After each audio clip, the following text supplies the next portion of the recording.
దేవుని నామానికి స్తోత్రం. ఈ యొక్క దినాన మనం దేవుని గురించి తెలుసుకోవడానికి, దేవుని యొక్క అద్భుత కార్యాలు తెలుసుకోవడానికి, దేవుని యొక్క అద్భుత కార్యాలతో పాటు మనకిచ్చినటువంటి ఆజ్ఞలను కట్టలను ఒక్కసారి జ్ఞాపకం చేసుకుంటూ, ఒక్కసారి దేవుని యొక్క ఆగమనం ఈ యొక్క లోకములో ఎలా జరిగింది అనేటువంటి విషయాన్ని అనేక రకాలుగా ఆలోచన చేస్తూ మీ ముందు కొన్ని విషయాలు ఉంచడానికి నేను ఎంతగానో ఆశపడుతున్నాను. ఈ యొక్క రోజున దేవుని యొక్క అద్భుత కార్యాలు, ఆ యొక్క సృష్టి ఆది నుంచి కూడాను, ఆదిలో సృష్టిని చేసినప్పుడు 6 దినాలు చక్కగా అనేక రకాలైనటువంటి భూమిలో ఉన్నటువంటి ప్రతి ఒక్క వృక్ష సంపదని, జంతువుల్ని అన్నిటిని కూడాను 6 దినాలు చేశారు. అయితే మనిషిని చేసినప్పుడు 7వ దినం మనిషిని చేసిన తర్వాత ఆయన 6వ దినాన చేసి 7వ దినాన విశ్రాంతి దినం కింద తీసుకోవడం జరిగింది. ఈ విశ్రాంతి దినం అయిన తర్వాత ఇక సృష్టి ఆరంభంలో కూడా అనేక రకాలైనటువంటి ఒడిదుడుకులతోటి సృష్టి ఆరంభం నుంచి కూడా ఈ యొక్క మనిషిని సృజించినందుకు దేవుడు ఎంతగానో బాధపడ్డాడు.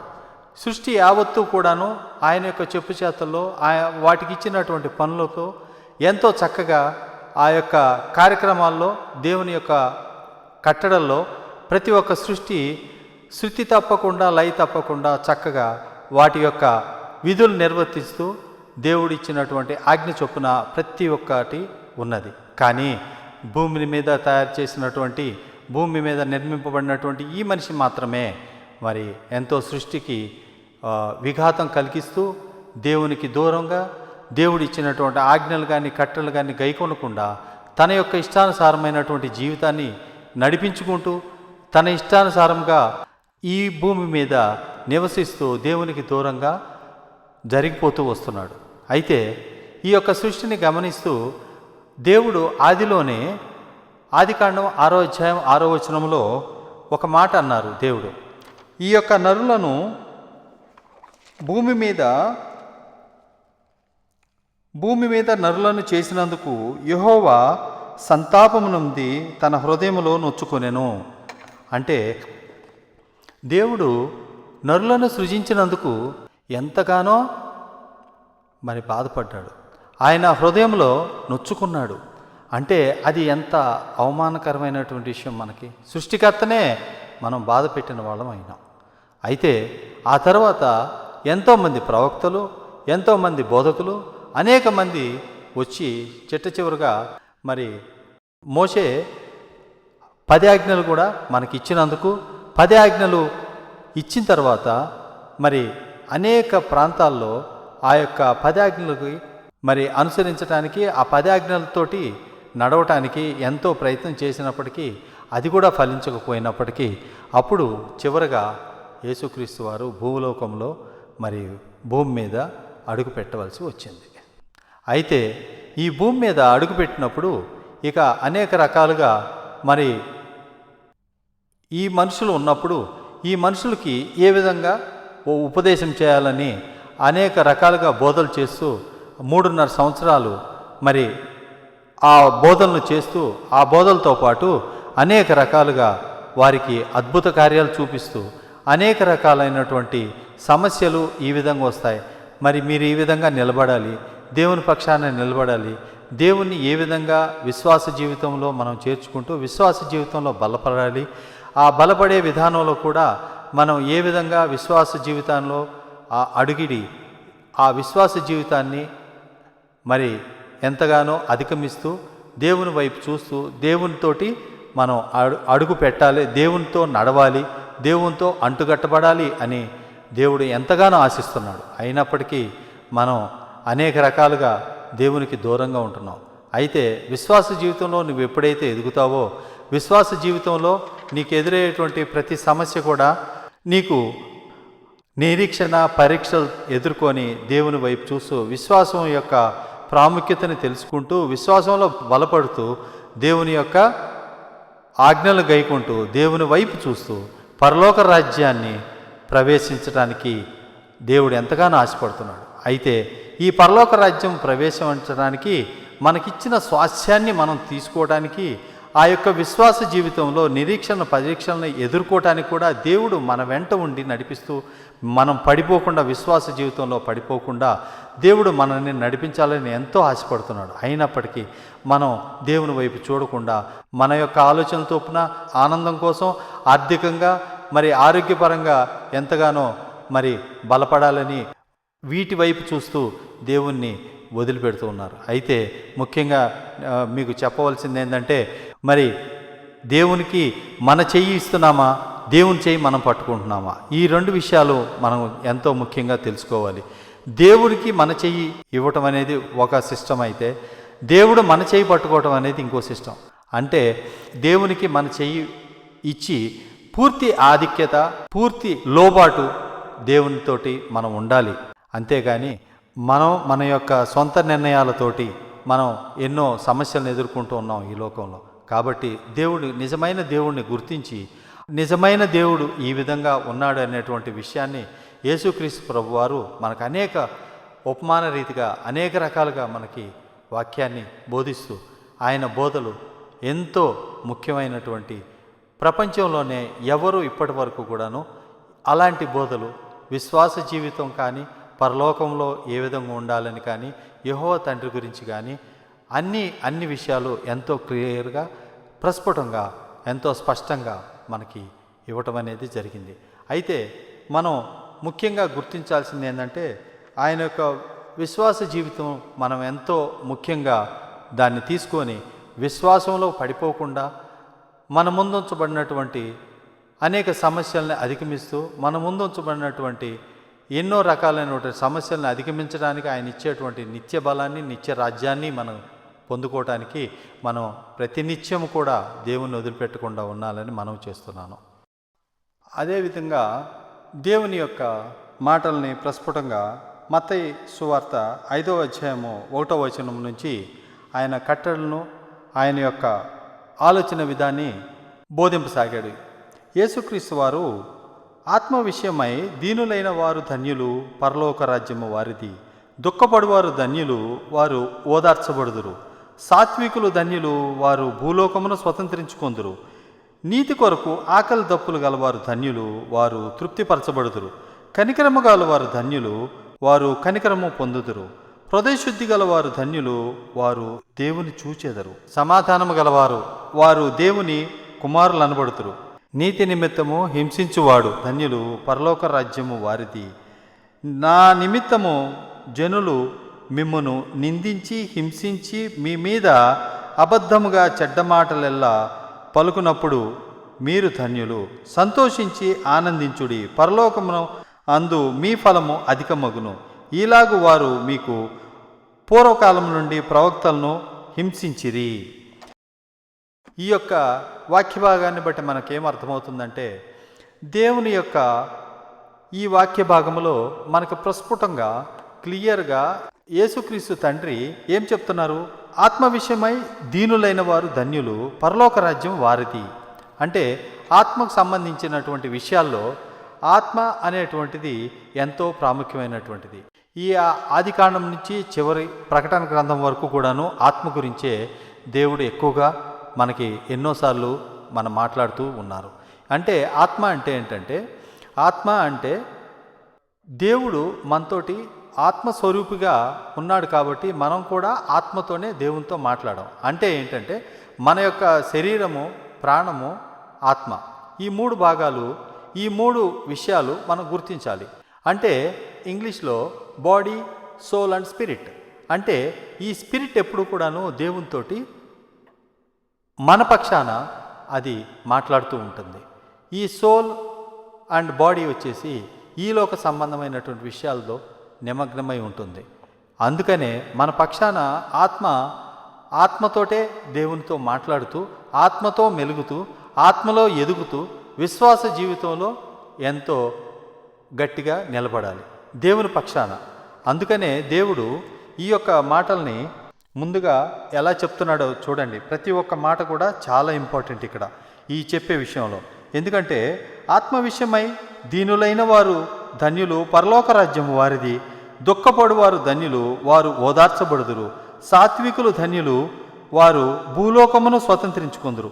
అంటే ఇక్కడ ఏంటంటే ప్రతి వచనంలో కూడా దేవుని పక్షాన నిలబడినప్పుడు మనకి ఇలాంటి సమస్యలు వస్తాయని ప్రస్ఫుటంగా ఈ వాక్య భాగాన్ని బట్టి మనకు గుర్తు చేస్తూ ఉన్నారు. స్వయాన యేసుక్రీస్తు వారు చేసినటువంటి ప్రసంగం ఇది. ఈ ప్రసంగంలో దేవుడు ఈ యొక్క ప్రతి మాట కూడా ఎంతో విలువైనటువంటి అంశాలని, విలువైనటువంటి విషయాల్ని మనకి తెలియజేస్తూ పరలోక రాజ్యానికి చేరటానికి ఇది ఒక తొలిమెట్టులాగా మనకి ఈ యొక్క ఆజ్ఞలను ఇవ్వటం అనేది జరుగుతుంది.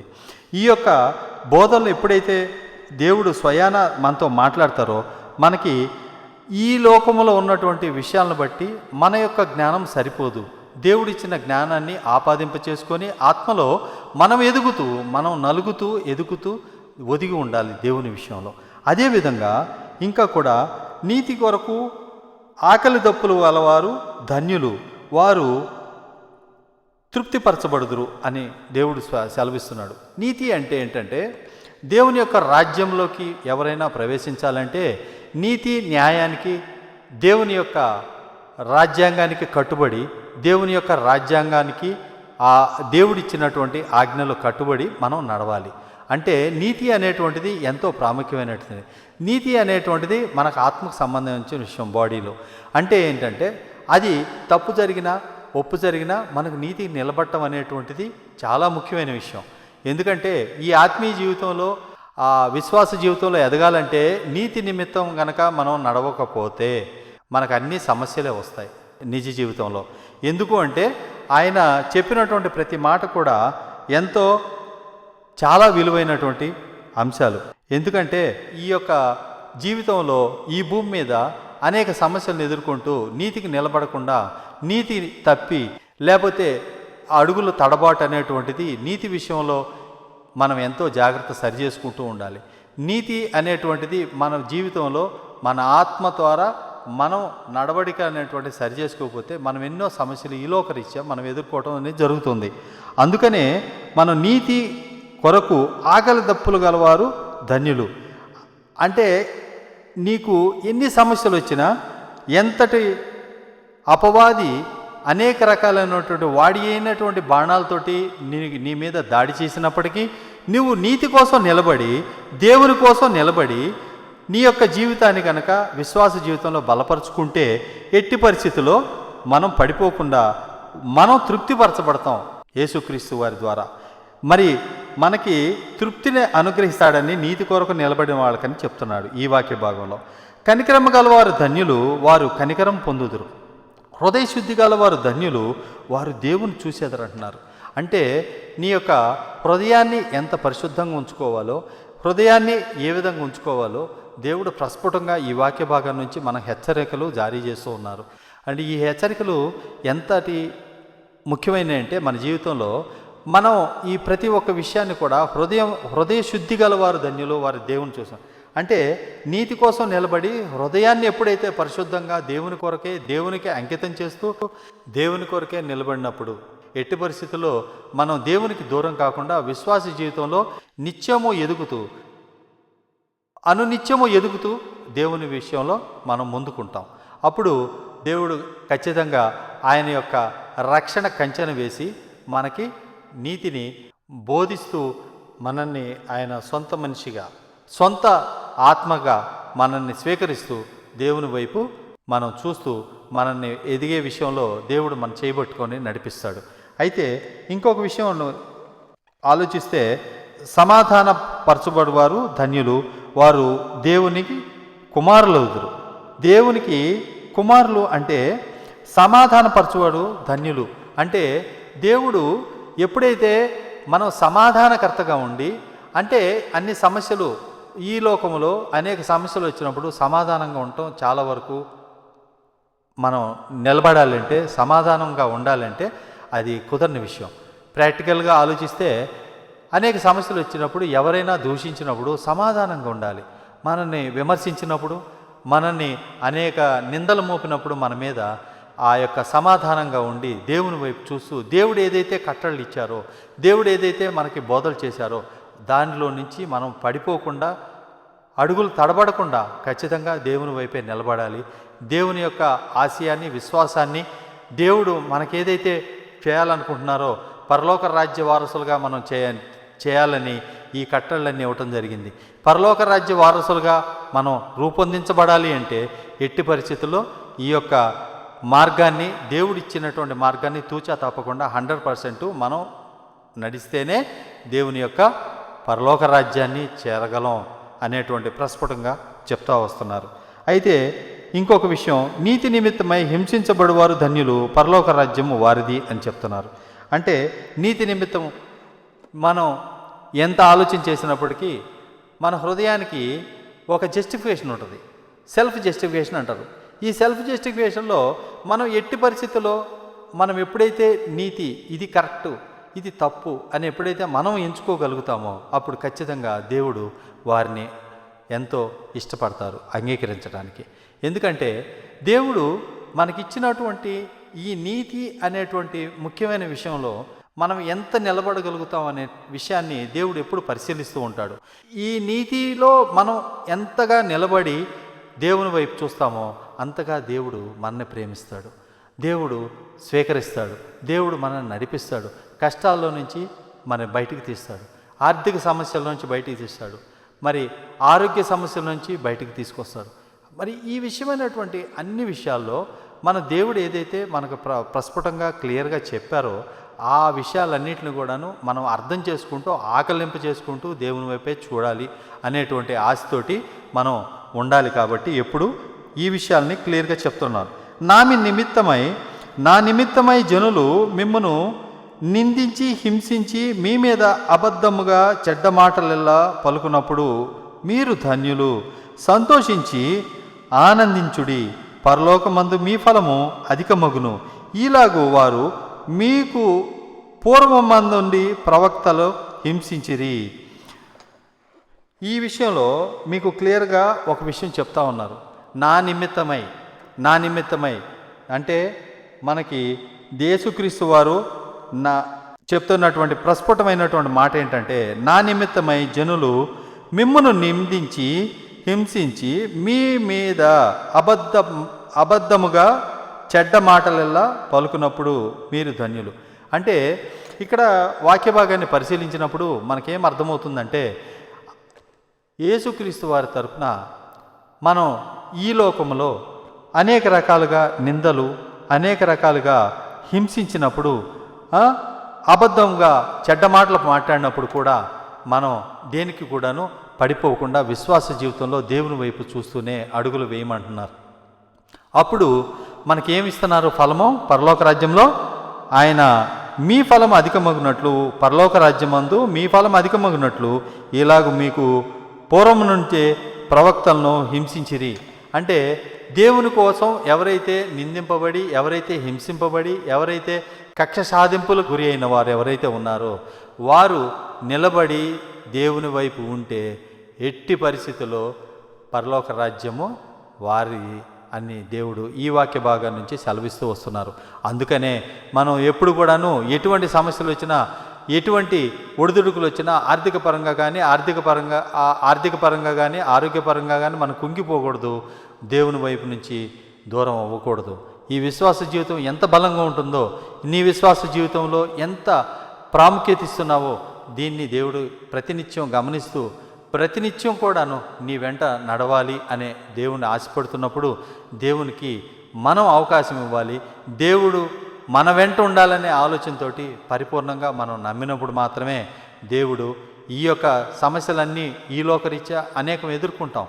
కానీ ఈ లోకరీత్యా ఎదుర్కొనేటువంటి సమస్యలన్నింటిలో కూడా దేవుడే మన పక్షాన ఉండి మన పక్షానే ఉత్తరవాదిగా ఉన్నప్పుడు ఎంతగానో బలపడతాం, నిలబడతాం.